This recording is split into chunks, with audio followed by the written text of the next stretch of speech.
আলাইকুম ওয়া রাহমাতুল্লাহি ওয়া বারাকাতুহু। আমার বাবা জীবন ভাইরা যিনারা এখন বাড়িতে বসে আছেন, এই কিতাবউদ্দিন চাচার বাড়িতে একটা ঈদের মিলাদুন নবীর আয়োজন করেছে, তাই আপনারা সকলেই চলে আসুন। আলহামদুলিল্লাহ নাহমাদুহু ওয়া নুসাল্লি আলা রাসূলিহিল কারীম। আম্মা বা'দু ফায়া আইয়ুহাল হাদিরুনা আরহামানু রাহমাকুমুল্লাহ। লাকাদ কানা লাকুম ফি রাসূলিল্লাহি উসওয়াতুন হাসানাহ।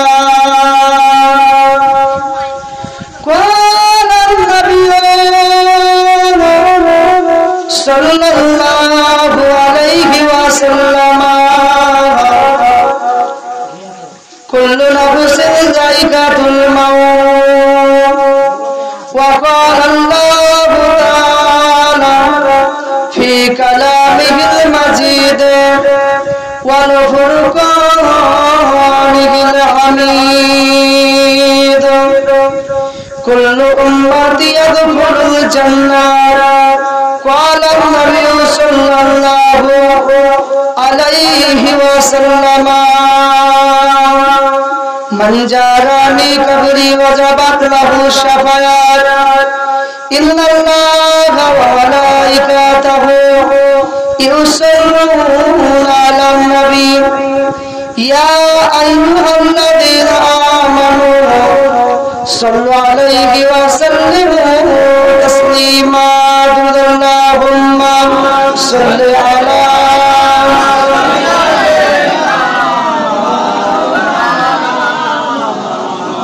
وعلى آل سيدنا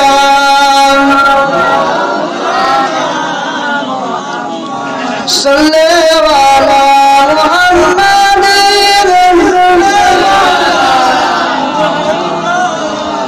क्यों बातों नहीं पागल बोले, क्यों ना बोले जादूगर,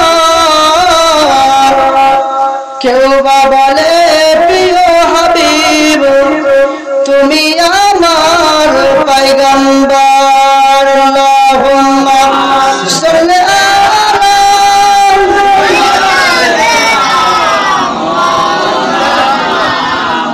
वला आले सय्यदना। काक डाके काका रबे कोकिलेर स्वर मधुर लगे, डाके সেই শীতের হাওয়ায় আল্লাহ ছাড়া মাবুদ নাই। আল্লাহুম্মা সাল্লি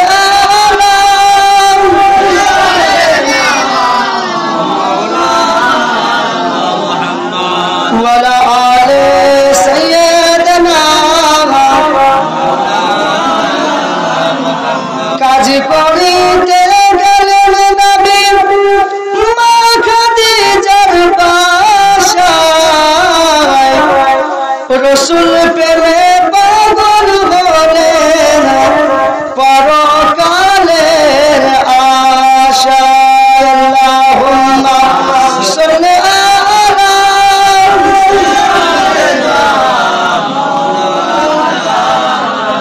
وعلى آل سيدنا صلى على محمد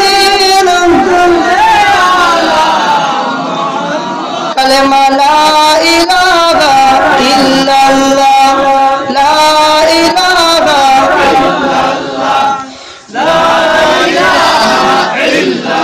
আসিয়া খেলে প্রেমের খেলা, ফেরাউন দেয় তাকে কতই জ্বালা। এত দুঃখ সইতে পারে না, তবু ছাড়ে না কালেমা। বলো লা ইলাহা ইল্লাল্লাহ লা ইলাহা ইল্লাল্লাহ লা ইলাহা ইল্লাল্লাহ মুহাম্মাদুর রাসূলুল্লাহ। আলহামদুলিল্লাহ, সমস্ত প্রশংসা সেই মহান আল্লাহ পাকের জন্য, যে আল্লাহ পাক রব্বুল আলামিন জিলহিজ্জা মাসের ইজ্জতপূর্ণ রাত্রিতে আমাদের কিছুক্ষণের মতো হলেও এই জায়গাতে বসিয়েছেন, আমরা আসতে পেরেছি, বসেছি। তাই আল্লাহর প্রতি শুকরিয়া আদায় করি, সকলে বলুন আলহামদুলিল্লাহ। তারপরে পরে ওয়া খাতামান নবিয়্যিন সাইয়্যিদুল মুরসালিন উম্মতের কান্ডারি শফিউল মুজনাবিন, যে নবীকে সৃষ্টি না করলে বিশ্ব জগতে কিছুই সৃষ্টি হতো না। তিনার প্রতি লাখো কোটি দুরূদ এবং সালাম, শান্তির ধারা পরিষিত হোক, অর্পিত হোক, সকলে বলুন আল্লাহুম্মা আমিন। আল্লাহ পাক পবিত্র কোরআন শরীফের মধ্যে জানিয়ে দিলেন, কুল্লু নাফসিন যায়িকাতুল মাউত, প্রত্যেকটা নফসকে মৃত্যুর স্বাদ গ্রহণ করতে হবে। আমার সোনার মানিকেরা, দুনিয়ায় যারা আছি, আমাদের হয়তো কেউ আব্বা যান, কেউ আম্মা যান, কেউ সোনার মানিক, কেউ বিবি বাল বাচ্চা ছেড়ে দিয়েছে অন্ধকার কবরের মধ্যে। তারা এখন আমাদের দিকে চাতক পাখির মতো চেয়ে আছে যে আমার ছেলেরা আমার জন্য দোয়া করবে, আমার মা আমার জন্য দোয়া করবে। তারা আমাদের দিকে চেয়ে চেয়ে আছে। আমার সোনার মানিকেরা, কান খুলে শুনে রেখে দেন, একজন বাদশা, সে দুনিয়ায় মানে কি দুনিয়াতে আপনার এত দুনিয়াকে চিনে ফেলেছে, দুনিয়ায় লোভ লালসে হাবুডুবু খেয়েছে। ওই বাদশা একদিন স্বপ্ন দেখছে, তাকে যেন একটা সাপ তাকে কামড়ানোর জন্য যেন তাড়িয়ে তাড়িয়ে নিয়ে বেড়ানো হচ্ছে। ওই বাদশা সে প্রাণের ভয়ে আপনার একটা গাছের উপরে উঠে পড়লেন। সেই গাছের উপরে একটা ডালে বসা হলো, সেই ডালের উপরে আপনার বসেছে, সেই ডালটায় একটা কালো ইঁদুর আর একটা সাদা ইঁদুর ওই ডালটাকে কাটছে। তো বাদশা নিচের দিকে তাকিয়ে দেখে আপনার নিচে একটা মানে কি আগুনের ব্যবস্থা করা হয়েছে, আর চারিদিকে সাপে ঘিস ঘিস করছে। তো এই বাদশা বলছে, আরে আমি যদি এই ইঁদুরগুলো যদি ডালটা যদি কেটে ফেলে দেয়, আমি তো নিচে পড়ে যাব, সাপ বিচ্ছু আমাকে খেয়ে ফেলবে, আর আগুনে আমি তাপে মরে যাব। তো উপর দিকে দেখলে একটা মৌমাছির চাক। তো ওই বাদশা ওই মৌমাছির চাক থেকে আপনার কিছু মানে মধু টপ টপ করে পড়ে, আর বাদশার খিদি লেগে গিয়েছে, আপনার পাতাতে করে একটা ঠুঙা বাঁধলেন। ঠুঙা বাঁধার পরে আপনার 10 ফুটা 15 ফুটা যখন পড়ে, আর ওই বাদশাটা খেয়ে ফেলে। তার কিন্তু ওই নিচের কিন্তু খবরটা আর কিন্তু মনে রাখলো না। তো বাদশাহ যখন দেখতে পেলেন সকাল বেলায় স্বপ্নে তাবিজটা কে করে দেবে, এমন সময় মসজিদে গিয়ে দেখছে আল্লাহ পাকের একজন ওলি বান্দার কাছে গিয়ে জিজ্ঞাসা করলেন যে হুজুর, আমি এই স্বপ্নটা দেখেছি। তো ওই সময় ওই ওলি বান্দাটা বলেছিল, হে বাদশাহ, তোমাকে যে সাপটা তাড়িয়ে তাড়িয়ে নিয়ে বেড়াচ্ছিল ওটা হলো মালাকুল মউত, আর তুমি প্রাণের ভয়ে যে গাছের উপরে উঠে পড়লে ওটা হলো তোমার হায়াত, আর তুমি যে ডালের উপরে বসেছিলে সাদা ইঁদুর আর কালো ইঁদুর যে ডালটা কাটছিল এটা হচ্ছে দিন আর রাত্রি। যখন তোমার 10 বছর হয়ে যাবে, দিন যাবে রাত যাবে, তোমার 20 বছর হয়ে যাবে, এই করতে করতে তোমার ইন্তেকাল হয়ে যাবে। আর উপরে যে মধুর চাকটা দেখতে পেলে এটা হলো দুনিয়ার লোভ লালসা। ওই বাদশাটা এই ঘটনাটা শোনার পরে সমস্ত কিছু ছেড়ে দিয়ে আল্লাহ পাকের রাস্তায় নেমে পড়লেন। বলুন সুবহানাল্লাহ। আল্লাহ নবী, বিশ্ব নবী আমার পাক জবানে জানিয়ে দিয়েছেন, আল্লাহ নবী বললেন আল্লাহ পাক সর্বপ্রথম মৃত্যুকে তৈরি করলেন। আল্লাহ পাক ওই মৃত্যুটাকে 70,000 জিনজির দ্বারাতে আমার আল্লাহ পাক রব্বুল আলামিন ওই মৃত্যুটাকে আবদ্ধ করে রেখেছেন একটা জিনজির দিয়ে। 70 বছর যদি একটা তেজস্বী ঘোড়া যদি ওই জিনজিরিয়ার দিক থেকে অপর দিক যেতে আপনার 70 বছর টাইম লেগে যাবে, কখনো এদিক থেকে ওদিকে পৌঁছাতে পারবে না। বলুন সুবহানাল্লাহ। আল্লাহ নবী বললেন ওই মৃত্যুটাকে 70,000 পর্দা দ্বারা আবদ্ধ করে রেখেছেন। আমার নবী পাক জানিয়ে দেয় ওই সময় কিন্তু কোনো ফেরেশতারা মৃত্যু কি জিনিস জানে না, মৃত্যু কাকে কি বলে বুঝে না। ওই সময় একটা শব্দ শোনা যায়, আল্লাহ পাকে কিসের আওয়াজ শোনা যায়? আমার আল্লাহ পাক জবাব দিয়েছিলেন, ইয়া মা ফারিস্তারা, এটা হলো একটা মৃত্যুর আওয়াজ। ফারিস্তারা বলে, আল্লাহ পাক আমরা সেই মৃত্যুটাকে দেখতে চাই। আল্লাহ পাক রব্বুল আলামিন যখন 70,000 পর্দা উন্মুক্ত করে দিলেন, দেখাতে আল্লাহ পাকের ফেরেশতারা বেহুশ হয়ে গেলেন। 1000 বছর ধরে বেহুশ হয়ে থাকলেন। 1000 বছর পরে তারা স্বাভাবিক অবস্থায় ফিরে আসার পরে আমার আল্লাহ পাককে জানিয়ে দেন, ও রব্বুল আলামিন আল্লাহ পাক, ও রব্বুল আলামিন আল্লাহ পাক, এই মৃত্যুটা এত বড় করে চললাম, এর চাইতে কি আর কোনো বড় জিনিস তৈরি করেছ? আমার আল্লাহ পাক জানিয়ে দেয়, ইয়া মা ফারিস্তারা, আমি আল্লাহ পাক জানিয়ে দিলাম, আমি ব্যতীত এই মৃত্যুর চাইতে আর বড় কিছু কোনো কিছুই বানাই না। বলো সুবহানাল্লাহ। আমার আল্লাহ পাক রব্বুল আলামিন ওই মৃত্যুটার দায়িত্ব কাকে দেবে? হযরত আজরাইল আলাইহিস সালাম। আমার আল্লাহ পাক আজরাইলকে দায়িত্ব দিয়ে দিলেন, ইয়া আজরাইল ফারিস্তা, আমি আল্লাহ পাক রব্বুল আলামিন এই দায়িত্বটা তোমাকে দিয়ে দেব। হযরত আজরাইল আলাইহিস সালাম আমার আল্লাহ পাককে জানিয়ে দেয়, ও রব্বুল আলামিন আল্লাহ পাক, আমি এত বড় জিনিস আমি পারবো না, আমি আয়াতের মধ্যে রাখতে পারবো না। আমার আল্লাহ পাক জানিয়ে দেয়, এ মালাইকা ফারিস্তা আজরাইল, আমি আল্লাহ পাক রব্বুল আলামিন এই মৃত্যুর চাইতে 70 গুণ ক্ষমতা বাড়িয়ে দিলাম। বলুন সুবহানাল্লাহ। আজরাইল ফেরেশতা, আল্লাহ পাক বলছেন যে হে আজরাইল, এই মৃত্যুটা তোমাকে আমি দিব, তোমার দায়িত্ব থেকে যাবে। তো ওই মৃত্যুটা এমন একটা ক্ষমতা হযরত আজরাইল আলাইহিস সালামকে আল্লাহ পাক দান করে ওই মৃত্যুটাকে হযরত আজরাইলের হাতের আঙ্গুলে এনে দিলেন। তো আজরাইল ফেরেশতা ওই মৃত্যুটাকে নিয়ে আপনার জমিনি বাসীদেরকে জানিয়ে দিলেন যে আমি আজরাইল, আমাকে তোমরা চেয়ে দেখো, আমি যে বাড়িতে যাব সেই বাড়িতে যতক্ষণ পর্যন্ত আমি জান কবজ করা শেষ না হবে আমি ততদিন পর্যন্ত ওই বাড়িতেই ঢুকবো। আসমানি বাসীদেরকে জানিয়ে দেয়, জমিনি বাসীদেরকে জানিয়ে দেয়। ও আমার সোনার মালিকেরা কান খুলে শুনে রেখে দেন, প্রত্যেকটা মানুষের ডান কাঁধে বাম কাঁধে দুটো ফেরেশতা আছে। যে ফেরেশতাটার নাম হলো কিরামান কাতিবিন ফেরেশতা। ও ভাইজানেরা, ওই কিরামান কাতিবিন ফেরেশতারা যখন কোনো বান্দা নিয়াত করে কোনো ভালো কাজ করব বলে, ওই সময় কিরামান ফেরেশতা ওই বান্দাটার নেকি বলি, একটা নেকির বদলে ওই বান্দাটার আমলনামায় 10টা নেকি লিখে দেয়। বলুন সুবহানাল্লাহ।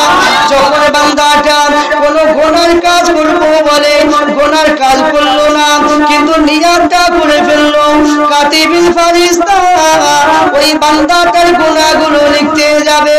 কিরামান ফেরেশতা কাতিবিলকে বলে, কাতিবিল ফেরেশতা ওই বান্দাটার গুনাহটুকু পর্যন্ত লিখবে না।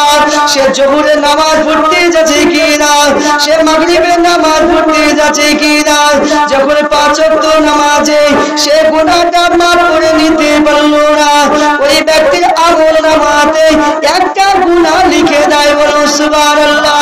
আমার আল্লাহ পাক রব্বুল আলামিনের দরবারে ওই কিরামান কাতিবিল ফেরেশতা হাজির হয়ে যায়। কিরামান ফেরেশতার মুখে হাসি দেখা যায়, কাতিবিল ফেরেশতার মুখে কোনো হাসি দেখা যায় না।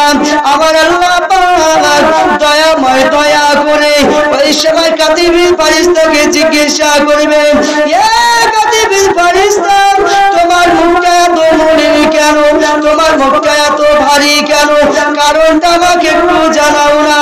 হযরত কাতিবিল ফেরেশতা জানিয়ে দেয়, ও রব্বুল আলামিন আল্লাহ পাক, ও রব্বুল আলামিন আল্লাহ পাক, আমি হযরত কাতিবিল ফেরেশতা, আপনি জানিয়ে দিয়েছেন কোন ব্যক্তি যদি কোনো গোপনীয় খারাপ কাজ যদি করে, একজন দেখে যদি সেই জিনিসটা কোনো মানুষকে যদি না বলে, কাল কিয়ামতের দিনে ওই মানুষটার সমস্ত কিছু তুমি চেপে রাখবে বলেছো।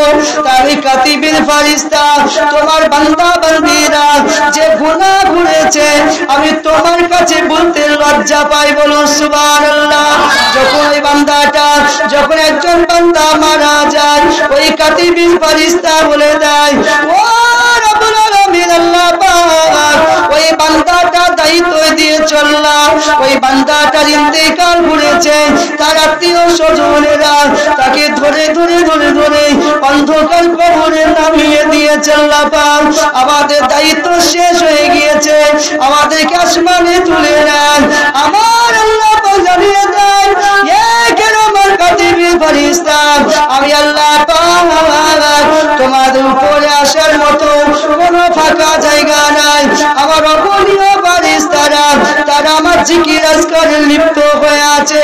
হযরতে কিরামান কাতিবিল ফারিস্তাকে আমার আল্লাহ পাক জানিয়ে দেন, কিরামান কাতিবিল ফারিস্তা, আমি আল্লাহ পাক তোমাদেরকে জানিয়ে দিলাম, ওই বান্দাটার কবরে, ওই বান্দাটার কবরে তোমরা থাকিবে, ওই বান্দাটার কবরে জিকির আজকার করবে কিয়ামত পর্যন্ত। ওই বান্দাটার কবরে জিকির আজকার করতে থাকিবে। ওই বান্দাটাকে কাল কিয়ামতের দিনে যখন তোলা হবে, ওই বান্দার সঙ্গে তোমরা উঠে পড়বে, বলুন সুবহানাল্লাহ। যখন একটা মানুষ মারা যায়, কিরামান কাতিবিল ফারিস্তা আল্লাহ পাককে আরজ করে, আল্লাহ পাক এই বান্দাটার দায়িত্ব দিয়েছিলে নেকি বদি লিখার জন্য, এই বান্দাটা আজ মারা গিয়েছে, তো আজ তো আমাদের দায়িত্ব শেষ, আল্লাহ আপনি আমাদেরকে উপরে তুলে নেন, আসমানে তুলে নেন। তো আল্লাহ পাক জানিয়ে দেয়, হে কিরামান কাতিবিল ফারিস্তা, আসমানে আসার মতো তোমাদের কোনো ফাঁকা জায়গা নাই। সেখানে অগণীয় ফারিস্তারা তারা আমার তাসবিহ পাঠ করছে। তো কিরামান কাতিবিল ফারিস্তাকে জানিয়ে দেয়, হে কিরামান কাতিবিন, আমার এই বান্দাটা কবরে তোমরা থেকে যাও, জিকির আজকার করতে থাকো, কাল কিয়ামতের দিনে ওই বান্দাটার সঙ্গে তোমাদেরকে তুলব, বলুন সুবহানাল্লাহ। আমাদের আম্মা জান হযরত আয়েশা সিদ্দিকা রাদিয়াল্লাহু তাআলা আনহা, আল্লাহর নবী দুপুরের বেলায় আয়েশা সিদ্দিকা বাড়িতে আসলেন। আল্লাহর নবী দুপুরের সময় আয়েশা সিদ্দিকা বাড়িতে আসলেন। হযরত আয়েশা আল্লাহর নবীকে বললেন, ইয়া রাসূলুল্লাহ, ইয়া হাবিবাল্লাহ, হুজুর আমি আয়েশা, আমি পা দুটো লম্বা করে বসে গেলাম, আপনি আমার উরুর উপরে মাথা দিয়ে আপনি একটু বসে যান, শুয়ে যান। আল্লাহর নবী আমার আয়েশা সিদ্দিকা উরুর উপরে মাথা দিয়ে আল্লাহর নবী বিশ্রাম নিচ্ছেন। হযরত আয়েশা আল্লাহর নবীর মাথা মুবারকে হাত বোলায়, আল্লাহর নবী দাড়ি মুবারকে হাত বোলায়, হাত বোলাতে বোলাতে আল্লাহর নবীর পাকা দাড়ির নিশটা খুঁজে পেলেন। হযরত আয়েশা দুই চোখ দিয়ে পানি টুসা গড়িয়ে যায়। আল্লাহর নবী আমার গুনাহগার উম্মতিদেরকে ইয়াতীম করে চলে যাবে। ইয়া রাসূলুল্লাহ, ইয়া হাবিবাল্লাহ, হুজুর আমি আয়েশা, আমি আপনাকে একটা কথা জানতে চাই, একটা প্রশ্ন করতে চাই। যখন মানুষ মারা যাবে, যখন মানুষ মরে যাবে, কোন টাইমে বেশি কষ্ট হয়? আল্লাহর নবী জানিয়ে দিয়েছেন, ও বিবি আয়েশা, যখন মানুষ মারা যাবে তার আত্মীয় স্বজনেরা ওই বান্দাটাকে ধরে ধরে যখন আপনার চকিতে নামানো হবে, তার আত্মীয় স্বজনেরা ওই বান্দাটাকে গোসল করিয়ে যখন দেবে, ওই বান্দাটা চিৎকার মেরে কাঁদতে থাকবে, আল্লাহ পাকের গোসলকারী বান্দারা, আমাকে তোমরা এখন গোসল করে দিও না। তার কারণটা হলো আজরাইল ফারিস্তা আমার এখনই জানখানা কবজ করে নিয়ে চলে গেল, আমার জানখানা এখনই কবজ করে নিয়ে চলে গেল, আমার শরীরটা দুর্বল হয়ে গিয়েছে। হযরতে বিশ্ব নবী আমার জানিয়ে দেয়, ওই টাইমে ওই ব্যক্তিটা বেশি কষ্ট হয়। আল্লাহ নবী বললেন, ও বিবি আয়েশা, আমি রাসূলুল্লাহ জানিয়ে দিলাম, যখন ওই ব্যক্তিটাকে তার আত্মীয় স্বজনেরা কাপড়ে কাপড়খানা যখন পরিয়ে দেয়, ওই ব্যক্তি ব্যক্তিটা চিৎকার করে কাঁদতে থাকে, আমাকে তোমরা কাফনে কাপড় পরিয়ে দিও না, আমার ছেলেমেয়েরা ছোট ছোট বাচ্চারা আমাকে ছাড়া থাকতে পারবে না, আব্বা আব্বা বলে কান্না করবে। ওই টাইমটা এত কষ্ট হয়। আল্লাহ নবী আমার জানিয়ে দিলেন, ও বিবি আয়েশা, ওই ব্যক্তিটা যখন মারা যাবে তার আত্মীয় স্বজনেরা যখন জমি জায়গা নিয়ে ভাগাভাগি করতে থাকবে, সেই টাইমে ওই ব্যক্তিটার বেশি আযাব হয়। বলুন সুবহানাল্লাহ। হযরত আয়েশা সিদ্দিকা রাদিয়াল্লাহু তাআলা আনহাকে আল্লাহ নবী বিশ্ব নবী আমার বললেন যে আয়েশা, যখন ওই মানুষটা যখন মারা যাবে, ওই মানুষটা যখন মরে যায়, তার আত্মীয় স্বজনেরা চকিতে যখন নামিয়ে গোসল করে দেয় গরম পানি দিয়ে, আপনার 7টা ফুল পাতা দিয়ে যখন গোসল করে দেওয়া হয়, ওই ব্যক্তিটা এত কান্না করে মানুষ কিন্তু বুঝতে পারে না, কিন্তু সমস্ত জীবজন্তুরা বুঝতে পারে, মানুষ কিন্তু বুঝতে পারে না। ও আমার ভাইজানেরা কানে খুলে শুনে রেখে দেন, আল্লাহ নবী বিশ্ব নবী আমার জানিয়ে দিলেন, ওই ব্যক্তিটা যখন মারা যাবে, ওই ব্যক্তিটা যখন মরে যাবে, আল্লাহ নবী বললেন, ইয়া ফারিস্তা আজরাইল, যখন কোন ব্যক্তি রহমতের যোগ্যতা হয়ে যায় তাদের জানখানা কিভাবে কবজ করবে, যখন কোন ব্যক্তি গজবের যোগ্যতা হয়ে যায় তাদের জানখানা কেমন ভাবে কবজ করবে। হযরত আজরাইল আল্লাহ নবীকে জবাব দিলেন, ইয়া রাসূলুল্লাহ, ইয়া হাবিবাল্লাহ, ইয়া রাসূলুল্লাহ, ইয়া হাবিবাল্লাহ, আমি রাসূলুল্লাহ জানিয়ে দিলাম। হযরত আজরাইল বলে দিলেন, ইয়া রাসূলুল্লাহ, বলুন যারা রহমতের যোগ্যতা হয়ে যায় আমি ডান দিকে একটা ফারিস্তা পাঠিয়ে দিই, ওই ফারিস্তাটা হলো রহমতের ফারিস্তা, আর বাম দিক থেকে যে ফারিস্তা পাঠিয়ে দিই ওই ফারিস্তাটা হলো গজবের ফারিস্তা। বলুন সুবহানাল্লাহ। আল্লাহ নবী বিশ্ব নবী জিজ্ঞাসা করছে যে হে আজরাইল, যারা রহমতের যোগ্যতা হয়ে যায় তাদের জানখানা কিভাবে কবজ করো, আর যারা গজবের যোগ্যতা হয়ে যায় তাদের জানখানা কিভাবে কবজ করো। তো হযরতে আজরাইল আমিন আলাইহিস সালাম আল্লাহ নবীকে বলছে, ইয়া রাসূলুল্লাহ, যারা রহমতের যোগ্যতা হয়ে যায় তাদেরকে আমি এমনভাবে জানখানা কবজ করি যেমন একটা বাচ্চা ছেলে তার মায়ের স্তন্য পান করতে করতে যখন ঘুমিয়ে যায় কিছু বুঝতে পারে না, সেইভাবে আমি আপনার এই সমস্ত উম্মত উম্মতিদের জানখানা কবজ করব। বলুন সুবহানাল্লাহ। আল্লাহ নবী আরো বললেন, আল্লাহ নবীকে আরো শোনালেন, ইয়া রাসূলুল্লাহ, যারা গজবের যোগ্যতা হয়ে যায় বাম দিক থেকে একটা ফারিস্তা পাঠিয়ে দিই, সেই ফারিস্তা হলো গজবের ফারিস্তা। ওই ফারিস্তা হলো আপনার যারা গজবের যোগ্যতা হয়ে যায়, যেমন আপনার জঙ্গলে যেমন লতা পাতা থাকে, আকর্ষি বাদলে যেমন টান দিলে হিড় হিড় করে যেমন ছিটতে ছিটতে চলে আসে, ওই টাইমে হযরত আজরাইল আমিন আলাইহিস সালাম তাদেরও জানখানা ওইভাবে কবজ করবে। বলুন সুবহানাল্লাহ।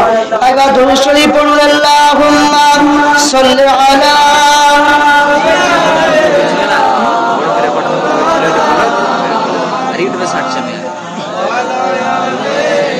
বেশি মনে হয় একটু বলবো মৃত্যু সম্পর্কে, মৃত্যু সম্পর্কে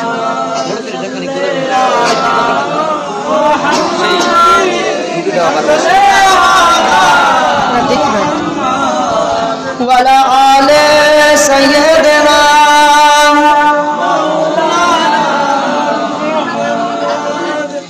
সাল্লাল্লাহু আলা মুহাম্মাদিন হরদম জবান সরে গেলো, হরদম জবান সরে গেলো,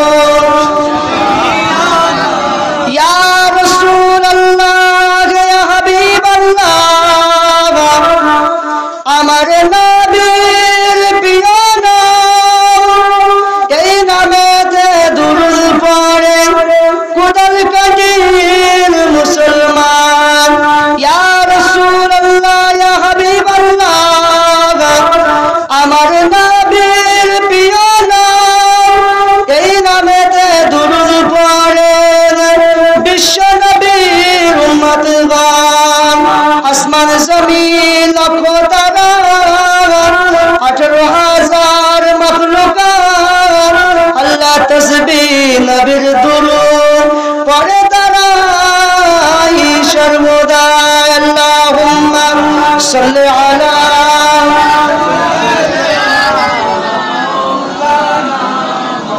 ওয়ালা আলে সাইয়্যিদিনা সাল্লাল্লাহু আলা মুহাম্মাদিন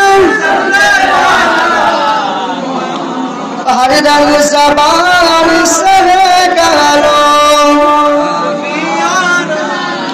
আমার ভাইজানেরা কান খুলে শুনে রেখে দেন আল্লাহর নবী বিশ্ব নবী আমার জানিয়ে দেয় যখন ওই ব্যক্তি যখন একজন ব্যক্তি ইন্তেকাল করে তার আত্মীয় স্বজনেরা যখন অন্ধকার কবরে যখন নামিয়ে দিয়ে আসে আল্লাহ পাকের একজন ফেরেশতা যে ফেরেশতা না হলো হযরতে রহমান আলাইহিস সালাম ওই কবরে হাজির হয়ে যায় কবরে হাজির হয়ে যাওয়ার পরে ওই বান্দাটাকে আমরা যেভাবে বসে আছি এইভাবে বান্দাটাকে তুলবে আল্লাহ পাকের বান্দা তুমি দুনিয়াতে যা কিছু করেছো দুনিয়াতে যা কিছু নেকি করেছো আরে নিচে হাতে লিখে দাও ওই বান্দাকে জবাব দেবে আল্লাহ পাকের ফেরেশতা আমার কাছে তো কোনো কালি নাই আমার কাছে তো কোনো কাগজ নাই আমি কেমন করে লিখে দেব হযরতে রহমান আলাইহিস সালাম বলবে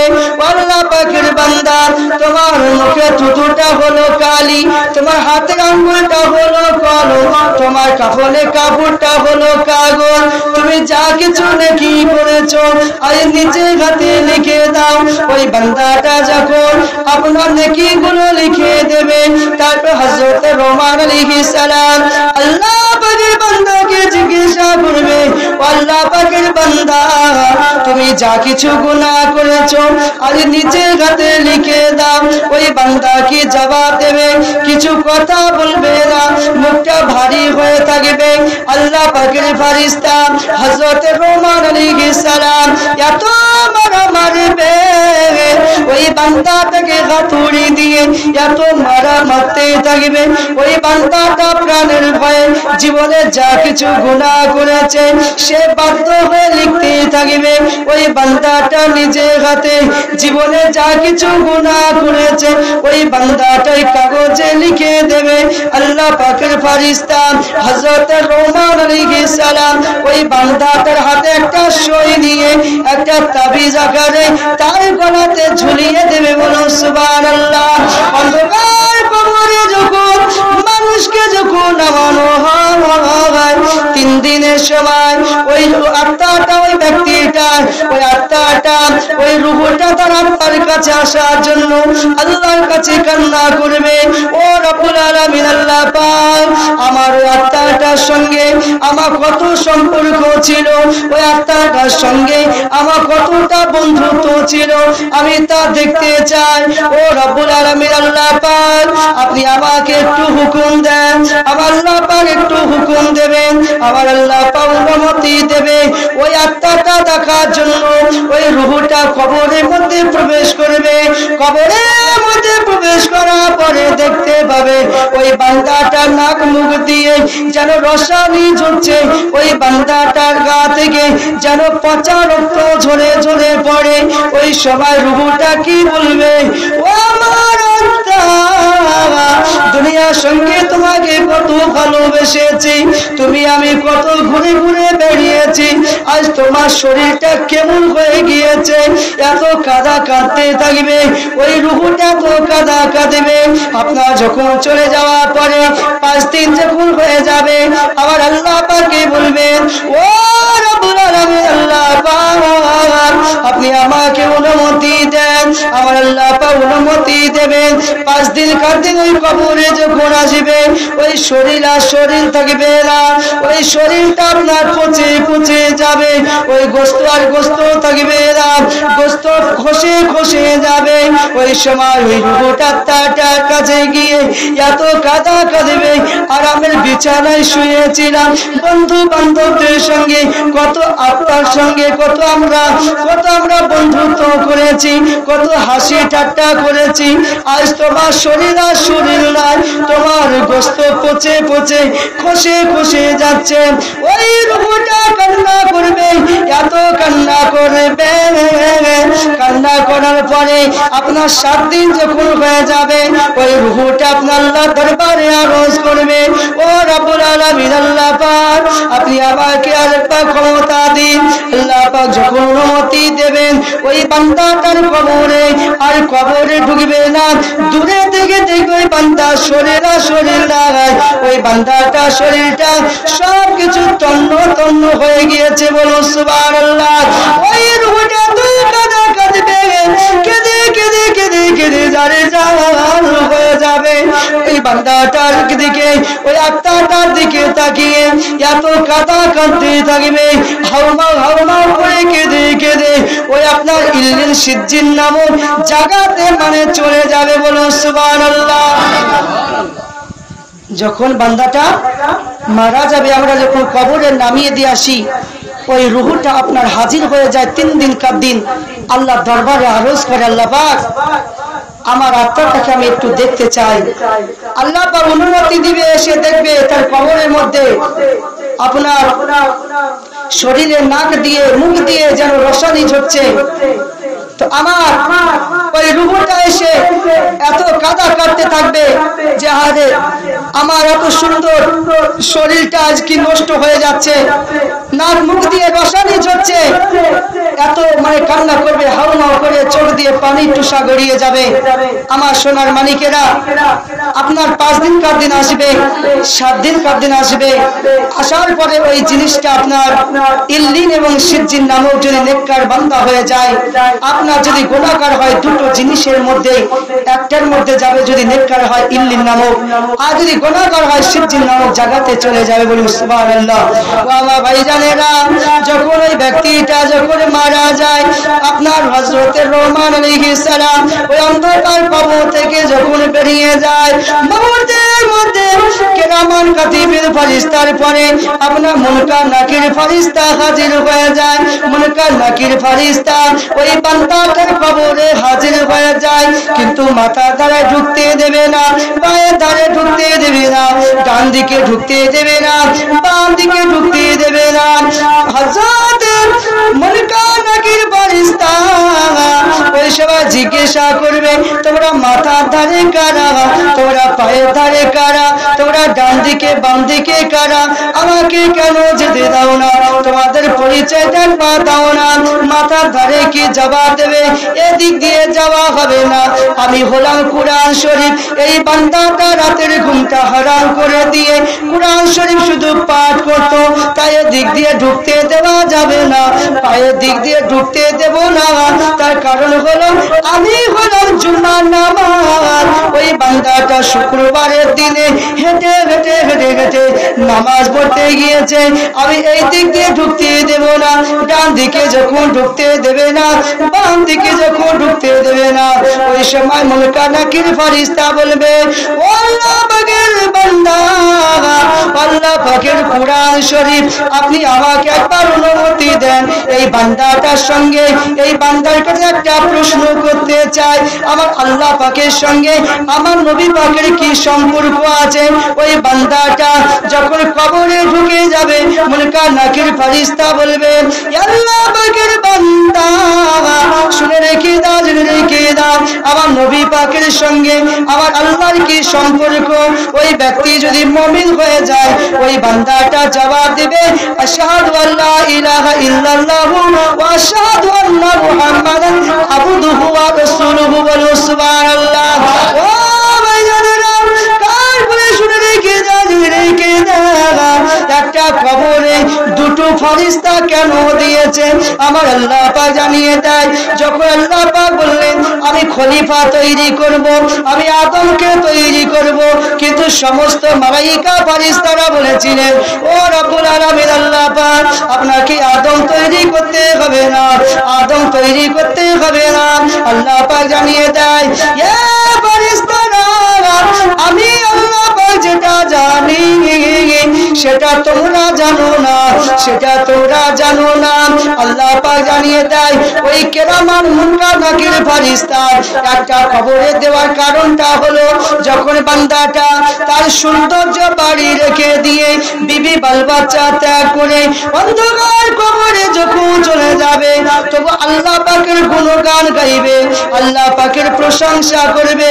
মুনকার নাকির ফেরেশতার বিকট চেহারা দেখেও তবু আল্লাহর কথা ভুলবে না। তাই আল্লাহ পাক ওই সময় ওই ফেরেশতাদেরকে লক্ষ্য করে জানিয়ে দেবে, ইয়া মা ফেরেশতারা, তোমরা বলেছিলে যে আদম তৈরি করতে হবে না, তোমরা চেয়ে চেয়ে দেখো আমার এই বান্দাটা আমাকে এত ভালোবাসে, এত ছোট ঘরে এসে তবু আমার কথা ভুলে নাই।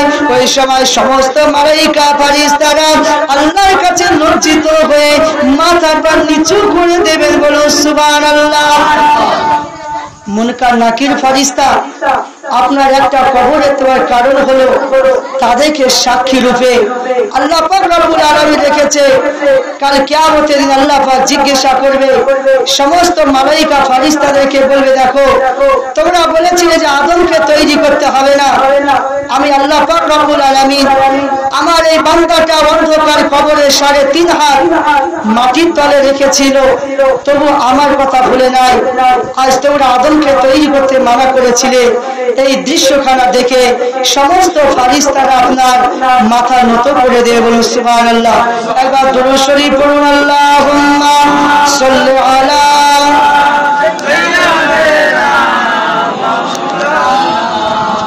ওয়ালা আলে সাইয়্যিদিনা সাল্লি আলা মুহাম্মাদিন हर दम ज़बान से गालो, हर दम ज़बान से गालो।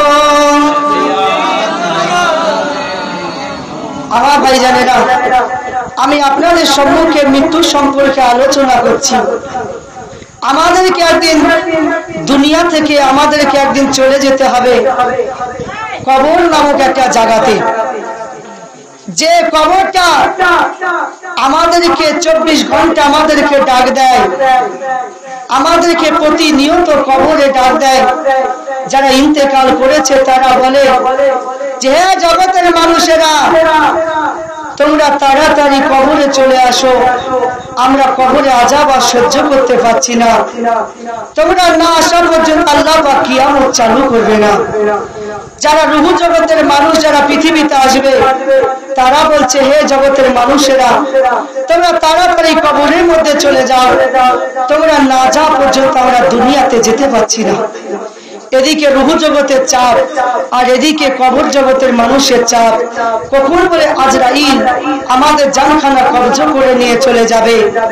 আমরা যদি সারা জীবন যদি ইবাদত যদি না করি, নামাজ যদি না পড়ি, আমরা যদি দিনগুলোকে যদি অতিবাহিত করে যদি নষ্ট করে দিই, আমরা যদি খালি হাতে কবরে চলে যাই, তাহলে কবরে কিন্তু আমাদেরকে ছেড়ে দিবে না। ও আমার ভাইজানেরা, কান খুলে শুনে রেখে দেন, আল্লাহ নবী পাক জবানে বলেছেন কবরের আযাব, কবরবাসীদের শাস্তি, কবরের আযাব, কবরবাসীদের শাস্তি। কবর সম্পর্কে তোমরা যতটাই জানো, কবর সম্পর্কে যতটাই খবর রাখো, এতটুকু খবর যদি পৃথিবীর কোন 4 পেয়ে জীবজন্তুরা জানতে যদি পারত, তোমরা কখনো মোটা তাজা একটা পশু পেতে না গোশত খাওয়ার জন্য, কখনো মোটা তাজা পশু পেতে না। তার কারণটা হলো কবরে চিন্তা করে, কবরে চিন্তা করে তাদের শরীরটা শুকিয়ে ফেলতেন। কবরের আযাব, কবরবাসীদের শাস্তি। কবর সম্পর্কে তোমরা যতটাই জানো, কবর সম্পর্কে তোমরা যতটাই খবর রাখো, তোমরা যদি কবরের বাসীদের শাস্তি, কবরের আযাব, কবর সম্পর্কে তোমরা যদি একটিবার যদি দেখতে পেতে, তোমাদের মুখে কখনো হাসি ফুটতো না, বলো সুবহানাল্লাহ। আল্লাহ নবী আমার সাহাবীদেরকে জানিয়ে দিলেন, ও আমার সাহাবীরা, তোমরা দুনিয়া জমিনে কতটা বাঁচার ইচ্ছা করো? আল্লাহর নবী সাহাবীরা জবাব দিলেন, ইয়া রাসূলুল্লাহ, ইয়া হাবিবাল্লাহ, হুজুর আমরা ফজর থেকে নিয়ে আমরা জোহর পর্যন্ত আমরা কি বাঁচার ইচ্ছা করতে পারি? আল্লাহর নবী বললেন, ও আমার সাহাবীরা, জীবনে কখনো এরকম নিয়াত করো না। আল্লাহর নবী বললেন, ও আমার সাহাবীরা, তোমরা পৃথিবীর জমিনে কতটা বাঁচার ইচ্ছা করতে পারো? আল্লাহর নবী আমার জানিয়ে দিলেন। সাহাবীরা জবাব দিলেন, ইয়া রাসূলুল্লাহ, ইয়া হাবিবাল্লাহ, হুজুর আমরা আসর থেকে নিয়ে মাগরিব পর্যন্ত আমরা কি বাঁচার ইচ্ছা করতে পারি? আল্লাহর নবী বললেন, না না, জীবনে কখনো এরকম নিয়াত করো না। আল্লাহর নবী সাহাবীরা আল্লাহর নবীকে বললেন, ইয়া রাসূলুল্লাহ, ইয়া হাবিবাল্লাহ, হুজুর আমরা মাগরিব থেকে নিয়ে এশা পর্যন্ত, এশা থেকে নিয়ে ফজর পর্যন্ত আমরা কি বাঁচার ইচ্ছা করতে পারি? আল্লাহর নবী জবাব দিয়েছিলেন, ও আমার সাহাবী শুনে রেখে দাও, শুনে রেখে দাও, আমি রাসূলুল্লাহ জানিয়ে দিলাম, আমি রাসূলুল্লাহ জানিয়ে দিলাম, তোমরা যখন নামাজে দাঁড়িয়ে যাও, নামাজে দাঁড়িয়ে গিয়ে ডান দিকে যেমন সালাম ফিরাও, সালাম ফিরাতে যতখানি সময় লাগে এতটুকু সময় তোমরা পাবে না। বলুন সুবহানাল্লাহ। আল্লাহ নবী বিশ্ব নবী জানিয়ে দিলেন যে তোমরা যখন নামাজ যখন পড়ো, নামাজ পড়তে গিয়ে যখন আমরা সালামটা ফিরাই, কম মিনিট টাইম লাগে? 1 সেকেন্ডও টাইম লাগে না। তো আল্লাহ নবী বলেন, এতটুকু বাঁচার ইচ্ছা তোমরা করো না। আমার সোনার মানিকেরা, আমাদেরকে এমন একটা জায়গাতে যেতে হবে। আমি আপনাদের সম্মুখে জুম্মাতে বললাম যে হযরত বাইজিদ বুস্তামি রাহমাতুল্লাহ আলাইহি হুজুরকে আপনার একজন পাগলি আপনার ওয়াজ করে শোনালেন যে দুনিয়ার মোহে পড়ে আমি এই শিকারীর মানে কি খাবারটা খেতে গিয়ে আমাকে ওই শিকারী আমাকে বন্দী করে ফেললো তার একটা ঘরের মধ্যে। আপনিও দুনিয়ার মোহে পড়ে কখনো নিজেকে নষ্ট করে দেবেন না, কারণ এমন একটা খাঁচাতে আপনি বন্দী হয়ে যাবেন, কিয়ামত পর্যন্ত আপনি খাঁচা থেকে বেরাতে পারবেন না। বলুন সুবহানাল্লাহ। আমি আপনাদের সম্মুখে মৃত্যু সম্পর্কে যতটা বললাম, আমি বক্তব্যের সামনে দিকে নিয়ে যাব না, কারণ এখন রাত্রি হতে চলেছে আর এখন কাজের সময়। আমার ভাইজানেরা, তবে শেষের বেলায় একটা কথা আমি আপনাদের সম্মুখে বলতে চাই। কারণটা হলো, আপনাদের মসজিদ এত বড় মসজিদ, কিন্তু এই মসজিদে মাগরিবে, জোহরে, এশা সব সময় আপনার 1 কাতার মানুষ দেখতে পাওয়া যায়। 1 কাতার থেকে মাত্র 3 কাতার হয় না, 2 কাতার হয়। তো আমি আপনাদের সম্মুখে আমি আপনাদেরকে বলতে চাই, যারা নামাজ পড়েন না, আপনাদেরকে আমি অনুরোধ করব, আপনারা নামাজ পড়া শুরু করে দিন। কারণ আপনারা যদি নামাজ না পড়েন, আপনারা যদি নামাজ না পড়বেন, কাল কিয়ামতের দিন আল্লাহ পাক নামাজ সম্পর্কে আগে হিসাবটা চাইবে যে বান্দারে তুমি দুনিয়াতে যা কিছু করলে পাটের হিসাব চাইবে না, টাকা পয়সার হিসাব চাইবে না, আপনি ঝিকঝাক বাড়ি করেছেন তার হিসাব চাইবে না। আল্লাহ পাক সর্বপ্রথমে আল্লাহ পাক নামাজের হিসাবটা চাইবে। আর ওই নামাজের হিসাব যদি না দিতে পারি, তাহলে আমাদের কি অবস্থা হবে আমরা সবাই ভালো জানি। ঠিক বললাম না ভুল বললাম? আমার সোনার মানিকেরা, আমাদেরকে সবাইকে মরে যেতে হবে। আজ আল্লাহ পাকের নবী সাহাবীরা দ্বীনকে প্রচার করে তিনারা শহীদ হয়ে গেলেন, দুনিয়া ছেড়ে বিদায় নিয়েছেন। আর আমরা তিনাদেরই মানে কি পথচারী, আল্লাহর নবীর উম্মতিরা আমরা। আর আমরা যদি সেই নামাজকে যদি না পড়ি, আল্লাহর নবীর সুন্নাত আদর্শ যদি আমরা মানি, তাহলে আমাদের এরকম একটা অধম বলে আমাদের এইরকম মুখ দেখানো কাল কিয়ামতের দিনে সাহাবীদের সম্মুখে আমাদেরকে লজ্জিত হয়ে পড়ে যেতে হবে। আমার ভাইজানেরা, যদি আমরা সেই নবীকে যদি মহব্বত করতে চাই, আর নবী পাকের চোখের পানি যদি আমরা মুছাতে চাই, আল্লাহ নবী যখন দুনিয়ার বুকে জন্মগ্রহণ করলেন, জন্মগ্রহণ করার পরে আল্লাহর নবী উম্মতের জন্য কান্না করেছিলেন, ইয়া রাব্বি হাবলি উম্মতি, আমার উম্মতের কি হবে। আল্লাহর নবী যখন ইন্তেকাল করলেন তখনও কান্না করলেন। আল্লাহর নবী এখনো কান্না করছে, বলো সুবহানাল্লাহ। সেই নবী পাকের চোখের পানি মুছানোর জন্য আপনারা যারা নামাজ পড়তে যান না, আমি আপনাদেরকে হাতে পায়ে ধরে বলে যাব, সেই নবীকে সন্তুষ্ট করার জন্য আপনারা যতটুকু টাইম পাবেন, যদি কাজের যদি চাপ থাকে, মাগরিবের নামাজটা পড়ুন, ঈশার নামাজটা পড়ুন, ফজরের নামাজটা পড়বেন। আপনারা যতটুকু পারবেন আল্লাহর ইবাদতটা করার চেষ্টা করবেন। আমি আপনাদের সম্মুখে যতটা বললাম, আল্লাহ পাক এর মধ্যে যেন আমাদের সকলকে যেন আমল করে নেন। সকলে বলুন আমিন। একবার দুরূদ শরীফ পড়ুন, আল্লাহুম্মা সাল্লি আলা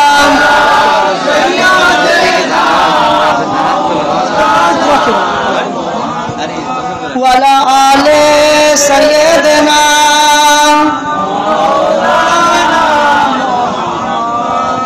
সাল্লি আলা মুহাম্মাদিন হরদম জবান সরে গালো, হরদম জবান সরে গালো। বর্তমানে যুগের হাওয়া চলছে উল্টো দিকে, লিখতে বসে চিন্তা করি লিখি কোন দিক থেকে। বর্তমানে যুগের হাওয়া বইছে উল্টো দিকে, বর্তমানে যুগের হাওয়া বইছে উল্টো দিকে। রাস্তার মাঝে চলতে চলতে দেখি হাজার হাজার পুরুষ থাকে ঘরে বসে মেয়ে করে বাজার। ঠিক বললাম না ভুল বললাম? মেয়েরা পরে প্যান্ট চশমা লাগায় চোখে।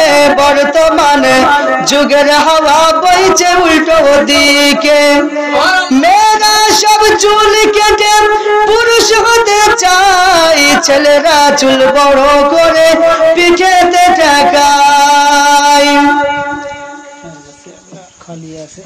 আমি আপনাদের সম্মুখে এই গজলটা বলার উদ্দেশ্য হলো, এখনকার যে জামানা, রোমান্টিক জামানা, এই জামানাতে এমন একটা আমাদের ফিতনা তৈরি হয়ে গিয়েছে। রাস্তায় চলাফেরা করলে যেমন দেখতে পাওয়া যায় ছাগল সব মানে রাস্তায় যেমন বসে থাকে, এইরকম ভাবে মেয়ে ছেলেরাও সেই ছাগলের মতো রাস্তায় বসে থাকছে।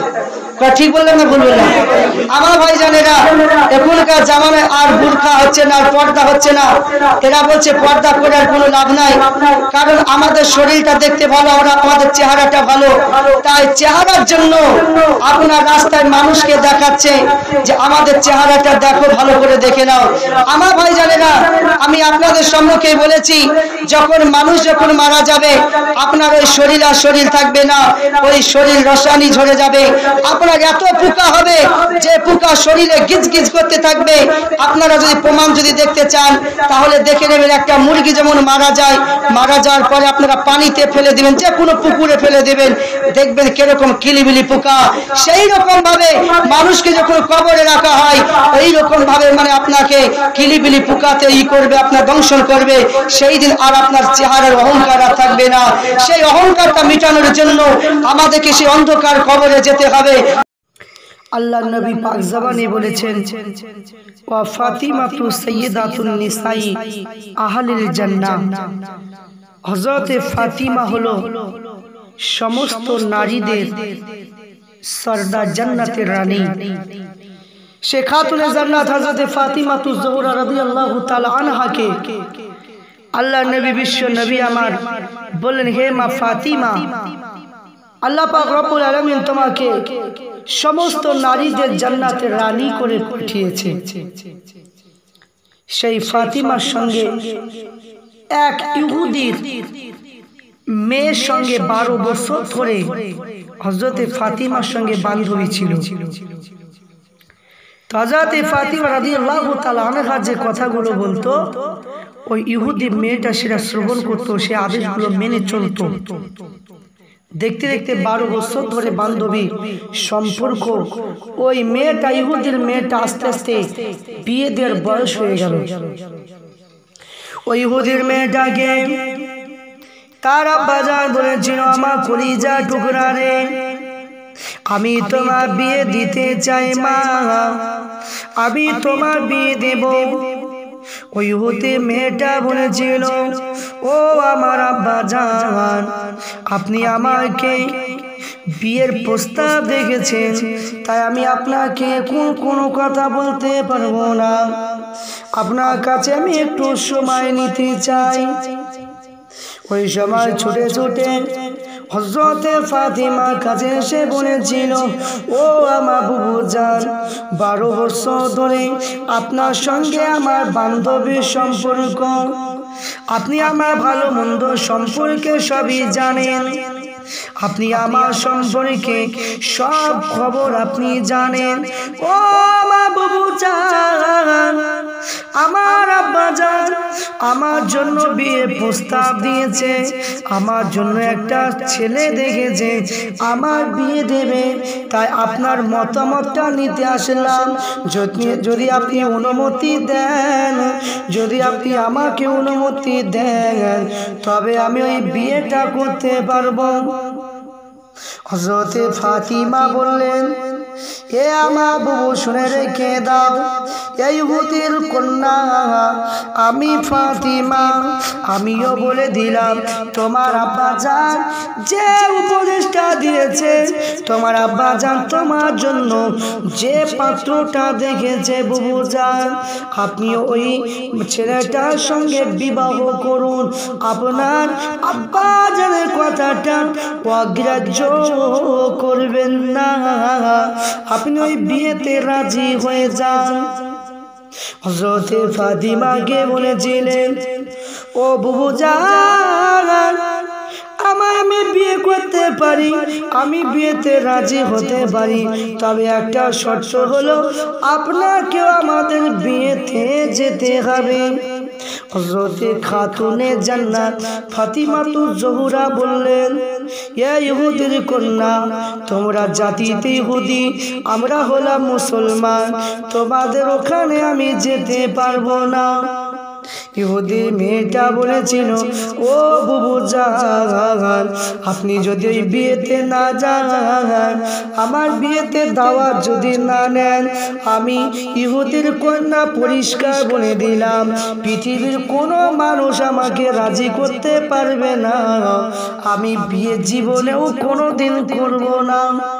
হযরতে ফাতিমা বললেন, এই ইহুদির কন্যা, আমি ফাতিমা ওয়াদা করলাম, আমি তোমার বিয়েতে যাব, চিন্তা করো না, তুমি তোমার আব্বাজানের প্রস্তাবে রাজি হয়ে যাও। ছুটে ছুটে গিয়ে বলেছিল, ও আমার আব্বাজান, আপনি আমাকে যে প্রস্তাবটা দিয়েছেন, বিয়ে করার জন্য বলেছেন, আমি এই বিয়েতে রাজি, তবে আমার একটা শর্ত রয়েছে, এই বিয়েতে আমি একজনকে দাওয়াত করতে চাই, সে যদি আমার এই দাওয়াতে আসে তবে আমি বিয়ে করব, নচেত বিয়ে করতে পারবো না। ইহুদি লোকটা বলেছিল, ও মা, ও আমার কলিজা টুকরা রে, কাকে দাওয়াত করতে যা বলো। বলেছিল, আমি ওই ব্যক্তিকে দাওয়াত করব যার মানে কি আব্বা যার নাম হবে মুহাম্মদ, তার কলিজা টুকরা খাতুনে জান্নাত ফাতিমাকে দাওয়াত করতে চাই। ইহুদি ব্যক্তি এটা বলেছিল, কলিজা টুকরা রে, তারা হলো জাতিতে মুসলমান, আমরা হলো ইহুদি, আমাদের এখানে তো ওদের আসা যাবে না, কারণ এই বিয়েতে অনেক ধনী ধনী মেয়েরা আসবে, অনেক বড় লোকের ছেলেরা আসবে, দামি দামি পোশাক পরবে, এরা দামি দামি পোশাক পরিধান করে আসবে, কিন্তু তারা তো অভাবী, এরা তো ঠিক মতো খেতে পায় না, এরা তো বড় গরিব, আর ছিঁড়া ফাটা পোশাক পরে যদি বিয়েতে আসে তাহলে তার মান সম্মান থাকবে না।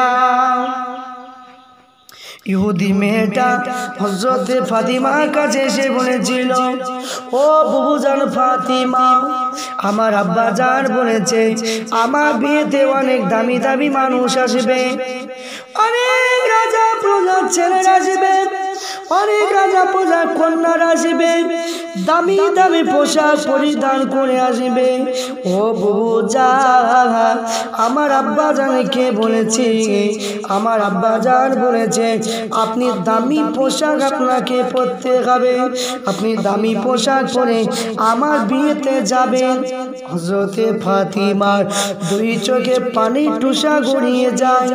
হযরতে ফাতিমা বলেছিল, এই ইহুদির কন্যা আমি ফাতিমা এমন একটা ধর্মে এমন একটা ঘরে জন্মগ্রহণ করেছি, জীবনে কোনোদিন নতুন পোশাক আমি পরি নাই, আমি ঠিক মতো 3 মুঠো খেতে পাই না, আমি নতুন পোশাক কোথায় পাবো? তো এই সময় বলেছিল, এই ইহুদির কন্যা চিন্তা করো না, আমি ফাতিমা জানিয়ে দিলাম আমি পোশাক কোথায় পাবো, আমি তোমার এই বিয়েতে যেতে পারবো না। ওই সময় ইহুদি কন্যাটা বলেছিল, ও বুঝান, আমি জানি, আমার বিশ্বাস আপনি আল্লাহর কাছে চাইবেন, আল্লাহর কাছে দোয়া করুন, আমার মনসত বিশ্বাস আপনার আল্লাহ আপনাকে দামি পোশাক পাঠিয়ে দেবে। এই কথা শোনার সঙ্গে সঙ্গে হযরতে ফাতিমা বলল, চলে যাও, আমি তোমার বিয়েতে আমি যাব, ওয়াদা করলাম। আল্লাহ নবী দরবারে চলে গেলেন।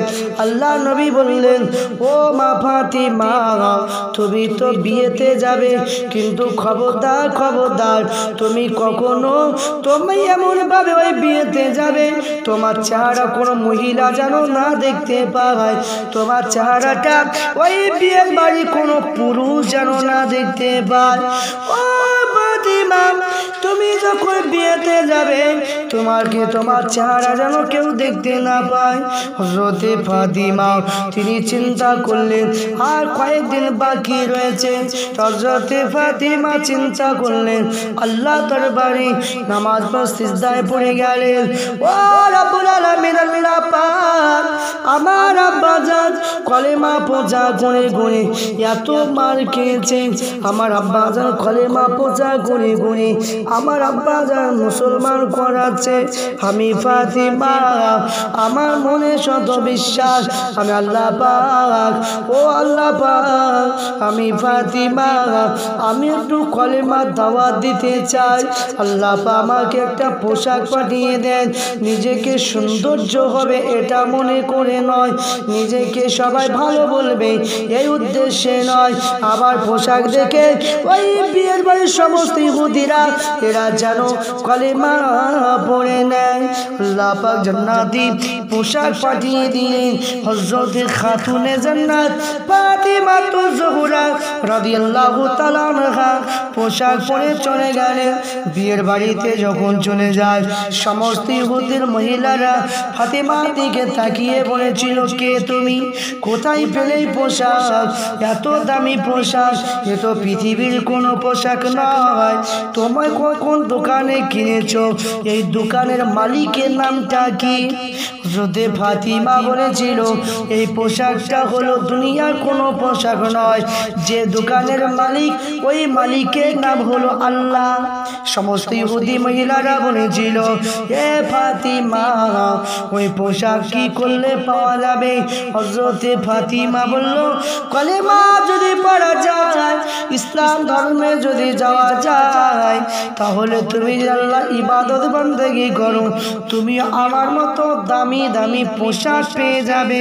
সমস্ত ইহুদি মহিলারা হযরতে ফাতিমা কথা শুনে সমস্ত ইহুদি মহিলারা হযরতে ফাতিমা হাতে হাত দিয়ে কলেমা পড়ে মুসলমান হয়েছিলেন। হযরতে ফাতিমা রাদিয়াল্লাহু তাআলা আনহার হাতে হাত দিয়ে সমস্ত মানুষেরা মুসলমান হয়েছিল, ইহুদির মেয়েরা সবাই মুসলমান হয়েছিলেন। আমার সোনার মানিকেরা, সেই খাতুনে জান্নাত ফাতিমাতুজ জোহরা রাদিয়াল্লাহু তাআলা আনহা সকালের সময় ইমাম হাসান হুসাইনকে খুঁজে খুঁজে পায় না। কোথায় যেন চলে গিয়েছে। আল্লাহ নবী এমন সময় খবরটা শুনে আল্লাহ নবী ছুটে ছুটে আসলেন। এমন সে জিবরাইল বললেন, ইয়া রাসূলুল্লাহ, ইয়া হাবিবাল্লাহ, হুজুর আপনি চিন্তা করবেন না, আপনি চিন্তা করবেন না, আপনার ইমাম হাসান হুসাইন দুই ভাই খেলতে খেলতে নজদির এক বাগানে ওরা দুজনে ঘুমিয়ে গিয়েছে। আবু বকরকে সঙ্গে করে নিয়ে চলে গেলেন। দেখেন একটা বাগানে আল্লাহ পাক দুইজন ফেরেশতা মানে ডানা বিছিয়ে দিয়েছে, তার উপরে হাসান হুসাইন উপরের দিকে ছায়া করে রয়েছে। আল্লাহ নবী দুজনকে কোলে নিলেন।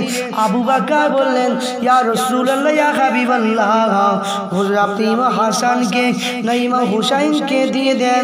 আল্লাহ নবী বললেন, ও আমার সাহাবী আবু বকর, আমি ইমাম হাসান হুসাইনকে দিতে পারবো না, কারণ এরা দুজনে আমাকে ভালোবাসে, তাই আমি তোমাকে দিতে পারবো না বাবা।